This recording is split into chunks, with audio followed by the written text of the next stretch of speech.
Hello and welcome back to my channel. Today we're learning PowerShell some more, and we're covering specifically for teachers, attorneys, students, office workers, non-IT individuals, so you can see how you can utilize PowerShell within your day-to-day work to make you more efficient and speed up your work. And today we're going to be looking at how to navigate in your different files and folder structure using PowerShell. So you may be wondering, why are we in command prompt? Well, it's because it's something a little bit easier to visualize in command prompt rather than PowerShell. So right now we're in the folder PowerShell documents.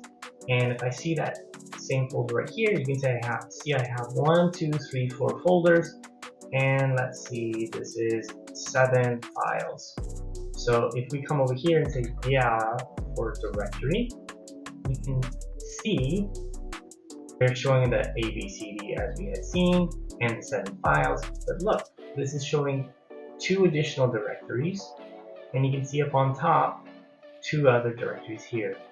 One is a single dot and another is a double dot. So what do these stand for? The single dot stands for the directory we're currently in. So the single dot is the documents folder that we're in itself. And the double dot is for one level above it, which would be this PowerShell. So in order to move around in command prompt, we use cd for change directory, and we can see going up and down the folder tree.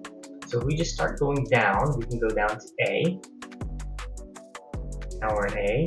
If we hit directory again, you can see that there's a subfolder number 1 and number 2, and we also have a dot and double dot. So if we were to do CD and a 1, we would move now into the subfolder of it. Let me just clear the screen to get you back up on top. So if we do CD double dot, we can even do another double dot. This will take us back 2 levels. And sure enough, it went from the subfolder 1 up to A and then back up to documents itself. You can also use the CD single dot, and you can see it left us where we're at. So let's go into PowerShell now and see where this can be of use to us. So here we have the same folder. We can use directory, or if we're going to use the correct terminology within PowerShell, we're going to use git child item. And you can see that does give us the same view as we had seen earlier within command prompt, but without the dot and double dot. But they are there, they are present. So if we were to now say the CV, but if we would use the correct PowerShell, we can say set location. So the dir and cd do work are aliases of the set location and the child item, and we will cover aliases in another lesson.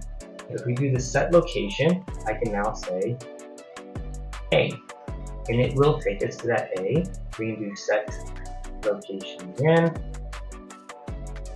and do the 1, and it in fact takes us to that 1. We can also do SL as short version for location.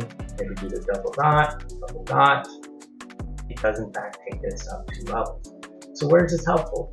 Sometimes you will have a situation where you need to type out,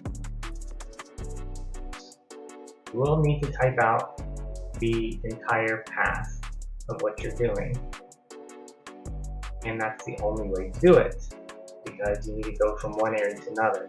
However, whenever you are trying to just go up or down just close to where you're currently at, oftentimes the single dot or the double dot will help you get to where you're moving faster without having to type out all of the first part of the path. So you can use the exact address of the path using the full form, or you can use the relative version using the dot. And where this is going to come in helpful is where we are going to do more of git child item. And in the path, we might have 1 or more paths that we need to specify that we're looking at. That'll be for another lesson, another time. Similar for import and exporting files, we will want to tell it which path we are going to. But I'm hoping this at least got you started in the world of PowerShell, moving up and down your folders and file paths. If you learned something, please press the like. If you want to see other topics that you can use in your daily life, please share in the comments down below. And if you want to see more videos coming up, please subscribe to my channel. Thank you for watching.